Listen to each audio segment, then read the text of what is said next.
Sonic's Green Hills Adventure Season 6 Chapter 7 Recounting the Past.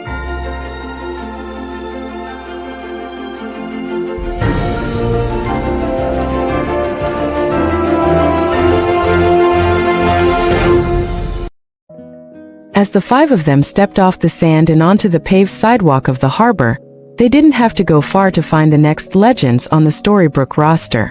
Standing near the edge of the pier were Snow White and David, better known to the world as Snow White and Prince Charming. They looked exactly like a couple from a modern fairy tale.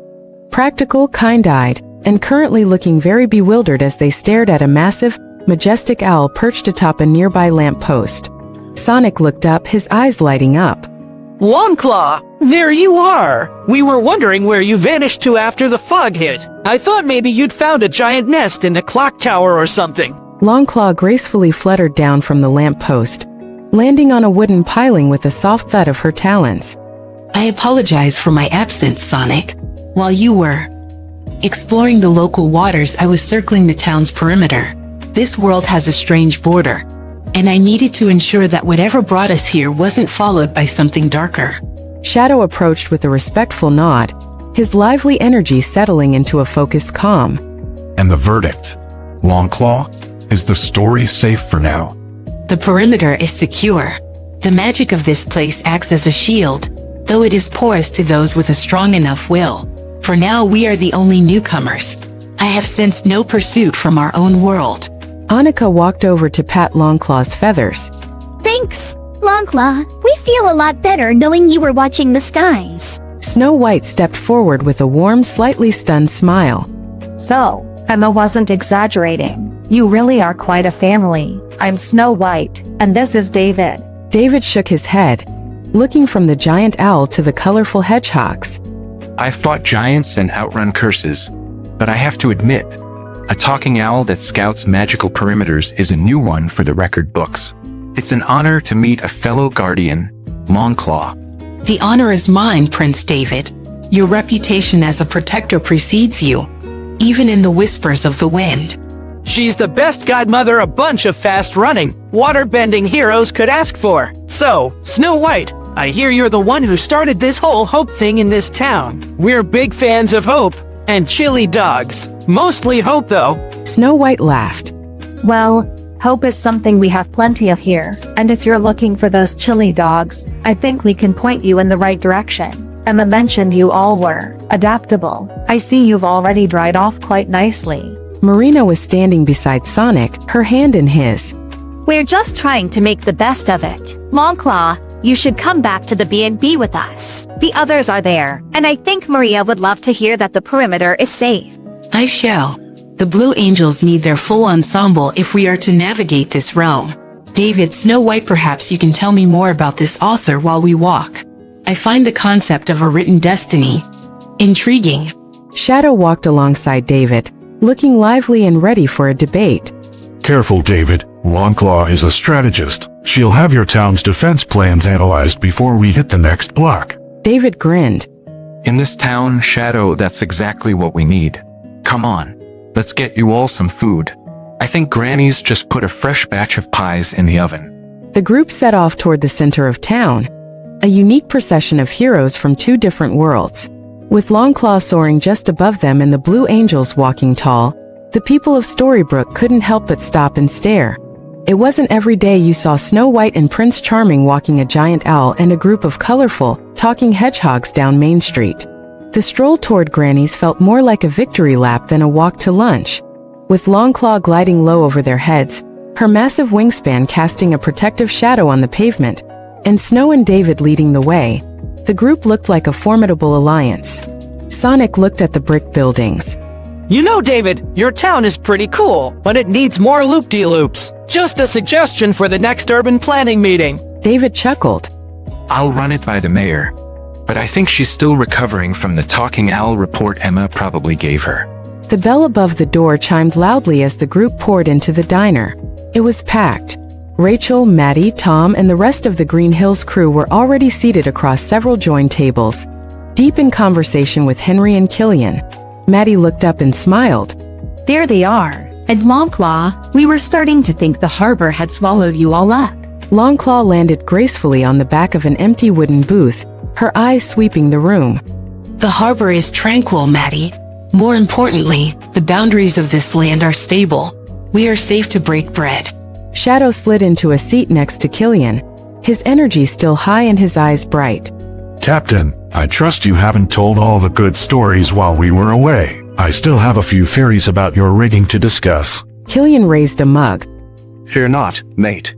I was just telling your friend Joey here about the time I outran a storm in the Sea of Sorrows. Though I suspect your tales of blue lightning might give mine a run for their money.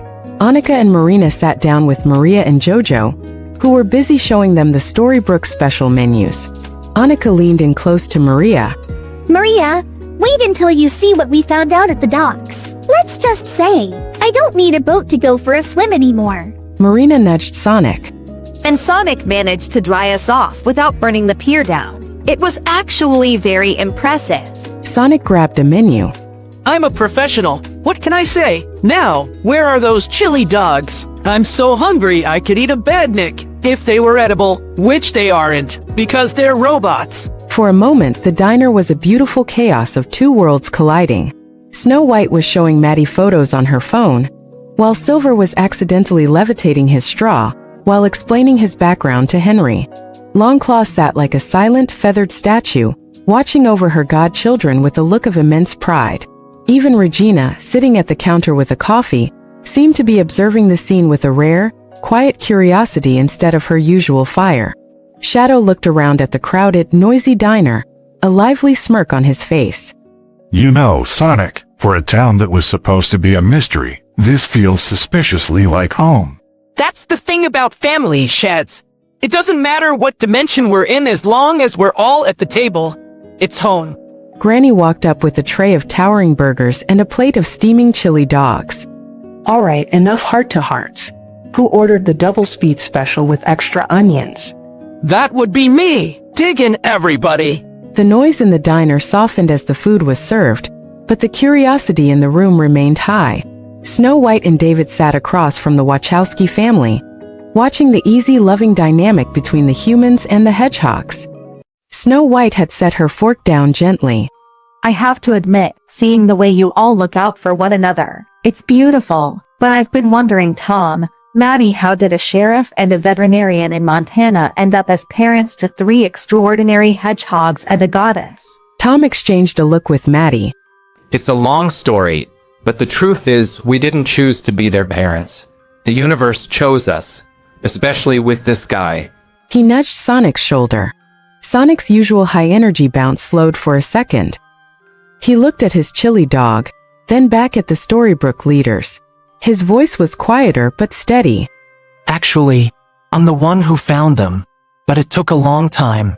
10 years to be exact. Henry leaned in, his author instincts buzzing. 10 years? Were you alone that whole time? Sonic nodded slowly. See, I wasn't born in Montana. I'm from another planet called Mobius. An island. It was beautiful. It was home. And I had the best guardian in the multiverse. He looked up at Longclaw, who closed her eyes solemnly. I remember it as if it were yesterday, little one. You were so small, so full of light. Sonic took a deep breath, his lively spirit flickering with a touch of old pain. I was only 3 years old. I didn't really understand how fast I was or why people wanted that power. But a tribe of echidnas did. They attacked us.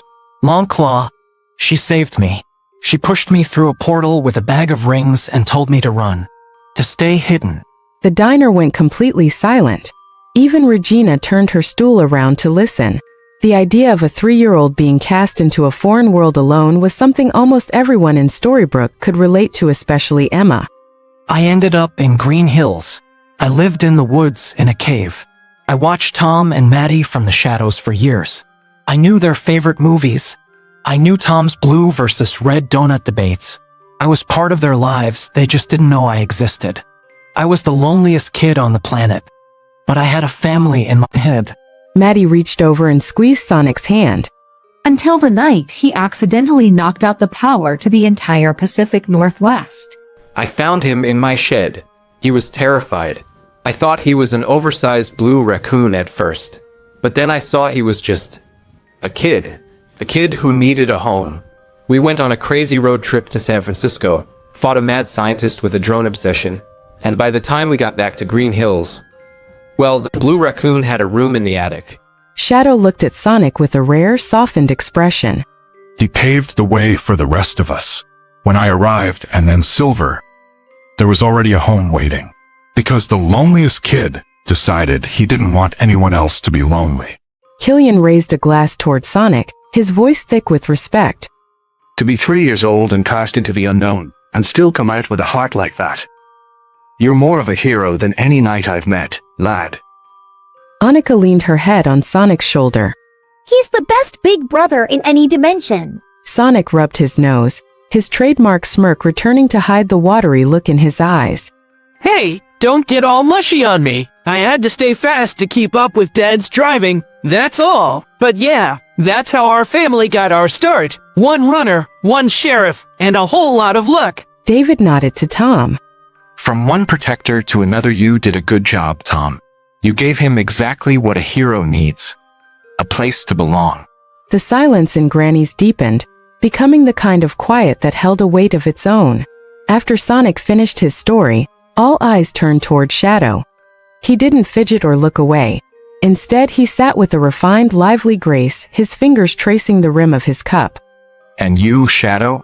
Shadow's voice was calm, carrying the wisdom of someone who had seen too much.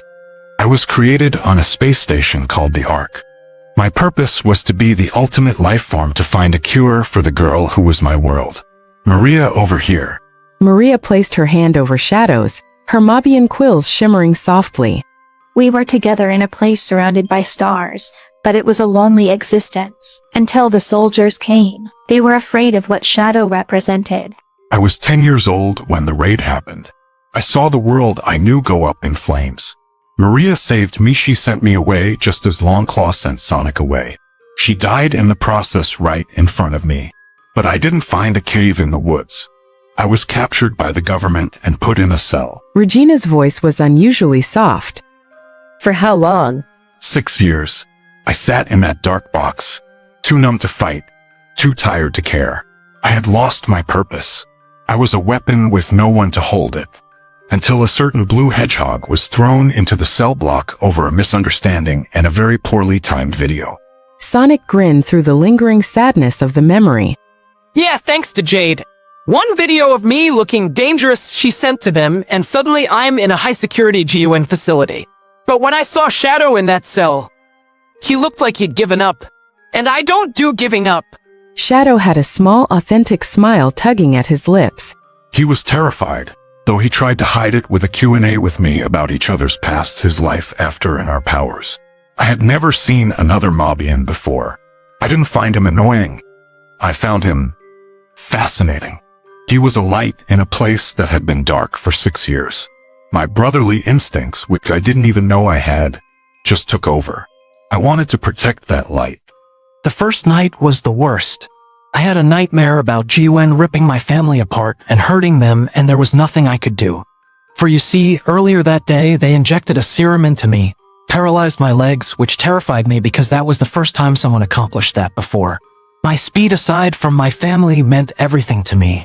Next thing I know, there's a flash of green light, and Shadow had used chaos control to teleport into my cell. He stayed there until I could sleep again. He even rubbed my ears, which of course were super effective. He reminded me then that my family was coming and we were going to get out. And we came for them. We weren't going to let our boy rot in a cage, and we certainly weren't leaving Shadow behind once we realized who he was. We took the fight all the way to the president. Once the truth about the raid and the facility came out, their names were cleared. Shadow didn't just get a pardon, he got a family. We went back to Green Hills, and he's been the lively protector of the house ever since. So, you both were prisoners of the world's fear before you were even teenagers. No wonder you moved so fast. You're making up for all that lost time. Shadow nodded toward Sonic and Maria. We aren't defined by the cells they put us in. We're defined by the people who broke us out. That is why we are here, and that is why we will find our way back. Because a family that survives the end of the world and the vacuum of space doesn't get lost in a main fog for long. Emma raised her coffee cup in a silent salute. To the kids who refuse to stay in their boxes, I think I finally understand why you guys are so lively. The atmosphere in the diner had shifted from a simple lunch to a sacred sharing of histories. Sonic leaned back, his eyes moving toward Longclaw, who sat with a quiet, regal poise on the booth's edge. But the best part, the part that really made us a family, that happened the same year I moved in with Mom and Dad. It was our first Christmas together. I was still getting used to things like having a bed and not sleeping in a cave, and then the greatest gift of all just showed up on the doorstep. I had spent years in the shadows of our home world waiting. The echidnas were relentless, but they are also arrogant. I waited for the moment their guard finally dropped, when they believed I was no longer a threat. I had kept one final ring hidden for a decade, specifically for that moment. I remember how you arrived at our door moments after Mom told us she was pregnant with Onika. Tom grinned at the memory. Sonic had the idea to make her the official godmother of the Wachowski kids right then and there, and she agreed.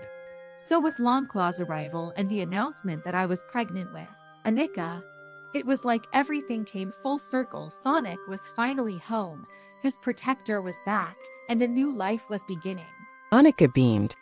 I was the Christmas miracle. Well, technically a few months later, but you get the idea. Longclaw was there from the second I was born, making sure the perimeter of my crib was safe. This was all before we met Silver, too. It was just us for a while building that foundation. It's why, when the world tried to throw us into cells or pull us into different dimensions, we didn't break. We already knew how to find each other in the dark. Henry was scribbling notes on a napkin, his eyes wide. A reunion, a protector's return, and a new life. All on the same day. That's more powerful than any curse I've ever read about. You guys don't just have a story, you have a legacy. Regina sets her cup down. Her expression genuinely softened.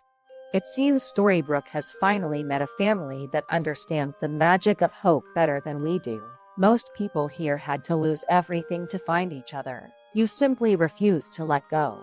Shadow gave a lively, proud flick of his ears. Giving up is for people who have nowhere to go. We have Green Hills, and apparently, for now, we have Storybrooke. The conversation at the diner table turned toward the final piece of the family puzzle. Silver, who had been listening quietly while hovering a few inches off his seat, suddenly found himself the center of attention.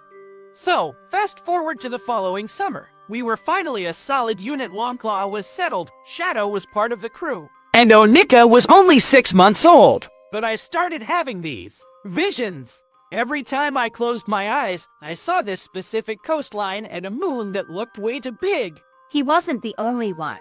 It was like the ocean was calling us. We ended up traveling all the way to the Australian coast. We didn't know why yet, but we knew we had to be at this specific spot on the night of the full moon. Silver's quills were glowing faintly as his memory stirred. And I was already there. I've been living on that coast for a long time. My story, it's a lot like Sonic's. I remember my home planet, but it's all fuzzy. Like a dream you can't quite catch. I just remember my parents telling me it wasn't safe anymore. They stayed behind to make sure I got out. I was only a kid, and I spent a year less than Sonic on my own, but it felt like a lifetime. We found him near a place that felt ancient. There was a hidden Cabernet moon pool inside a volcanic island. The air was thick with the same kind of magic we feel here in Storybrooke. It was the night of the full moon. We were all in the water when the moon passed directly over the opening of the volcano. The water started bubbling, glowing like it was filled with stars. It was that exact ritual that gave us our mermaid forms. And right there, in the middle of all that glowing water, was Silver. I didn't know what was happening, but for the first time in years, I didn't feel lost. When the light hit us, we all changed together. I wasn't just a stray hedgehog on a beach anymore. I was one of them. Since he was only a year younger than Sonic, they clicked instantly. It was like the universe realized our family was missing a silver lining and decided to drop him right into the moon pool with us. We went to Australia to find answers, and we came home with another son. That was the summer our kids in Marina truly became the team you see today. Snow White's eyes glistened with tears. A moon pool? That sounds like the kind of ancient magic our world lost a long time ago. To think that you found each other across oceans and space, all centered around a family bond. It sounds like you lot don't just find trouble, you find each other. No matter how far the world tries to scatter you. Aye, and it seems the sea has a way of claiming the best of us. To Silver, the lad who found a pack of brothers in a bubbling pool of moonshine. Shadow gave Silver a playful, lively nudge. He's been the conscience of the group ever since. Someone has to keep Sonic from running off the edge of the world, after all. Hey, I resent that remark. The diner had reached a point of absolute stillness. The happily ever after veterans of Storybrooke people who had cheated death and escaped curses were hanging on every word. There was one final mystery left at the table. How the girl Shadow had lost to a tragedy 7 years ago was currently sitting beside him, very much alive and covered in soft, golden quills. Regina leaned forward, her gaze intense. Hold on a minute, if Maria died, how is she here? Shadow looked at Maria with a look of profound, lively gratitude. For 7 years, she was a ghost. A memory that kept me going and haunted me in equal measure. I thought I was the only thing left of Project Shadow. Maria smiled softly, her voice melodic and kind. But my grandfather, Gerald Robotnik, was a man who lived 10 steps ahead of everyone else. He knew the world was a dangerous place for a girl with my illness. He didn't just create Shadow to find a cure. He created a fail-safe. He built a Mobian vessel infused with the same life force research he used for Shadow as a way to preserve me if my human body couldn't hold on. And it stayed hidden. Jiwin found it in a deep storage vault in an abandoned lab.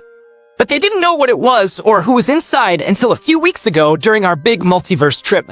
The commander reached out to Shadow while we were mid-adventure.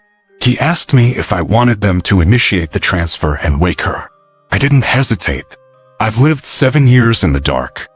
I wasn't going to let her stay there a second longer. When she opened her eyes, she wasn't a human girl anymore, but it is still her. And here's the kicker. His aunt, Rachel, Maddie's sister, had actually stepped up and officially adopted her. So now, Shadow and Maria aren't just lab mates or survivors. They're cousins. Rachel is her mom, and she's a part of our crazy, extended Green Hills family tree. It was a shock, but a beautiful one, to wake up 7 years later and find that my friend was no longer a weapon, but a hero with a family of his own. It was the greatest gift my grandfather ever gave me. Emma leaned back, exhaling a long breath. 7 years. That's a long time to wait for a miracle. Trust me, I know. But seeing you two together, it makes the savior stuff feel a lot more worth it. Aye. A soul preserved in a vessel of stars and gold. It's a tale that would make even the oldest sea shanties sound like nursery rhymes. To Maria, the girl who crossed the stars to find her family again. Shadow's eyes were bright and full of life. She is the heartbeat of this group. And now that we're all here, I don't think there's a curse, a book, or a town in any dimension that can keep us down for long. Sonic took a deep breath, his expression shifting into something more serious as he looked at Snow White and David. And then there's Annika. You're probably wondering how a baby born just 10 months before our big multiversal mess ended up standing here as a 10-year-old with the power of a goddess. Annika shifted slightly in her seat, her starry aura pulsing softly as the group remembered the chaos of those final weeks before the peace. It happened during the final showdown with the dark god from the Hephis world, Xylo. He had been a plague on that dimension for lifetimes, and though we were busy handling Mephiles back on our end, the two worlds collided at the very end. The Hephis brothers had him cornered. Hephis Sonic delivered the final strike that should have ended it all. Shadow's voice became low, a lively spark of anger in his eyes as he remembered the scene. But Xylo was spiteful. In his final breath, as his physical form was turning to ash, he looked across the dimensional rift and saw the one he could finally corrupt, for he wanted to corrupt before but was stopped back then. And that was Annika. She was only 10 months old. A normal human baby sleeping in a hut in Knothole Village. He took a page out of the Hephis brothers' own origin. He poured the last of his divine essence into her, trying to rewrite her very existence to make her his successor, the daughter of Xylo. He wanted to ensure that even if he died, His darkness would live on in our family. But he underestimated my parents and my brothers. And he definitely underestimated the light inside me. Instead of turning me into a monster, my body accelerated. It was like I had to grow up in a heartbeat just to contain all that energy. I went from 10 months to 10 years in a flash of indigo light. The darkness didn't take. Our family's bond acted like a filter. It burned away the evil parts of what Xylo tried to do and left only the raw, celestial power. She's not his daughter, she's our sister. A goddess of stars who just happened to get a 10-year head start on life because a dying god tried to be a jerk. It was a transformation that defied every law of nature I have ever known. But when the dust settled, she was still the same soul. Just taller and much harder to keep in a playpen. David leaned back, looking at Annika with newfound respect. So you were forged in the fire of a dying god's last act. That explains why your magic feels so ancient, even though you have the spirit of a child. It sounds like you've all spent your lives turning tragedies into triumphs. To go from a 10-month-old baby to a guardian of your family. You're a very brave girl, Annika. Annika grinned, her indigo aura shimmering. Well, I had the best teachers. And hey, at least now, don't have to wait a decade to go on adventures with Sonic and Shadow. Shadow looked at Annika with a lively smirk. No, now we just have to worry about her overshadowing us before she even hits her teens.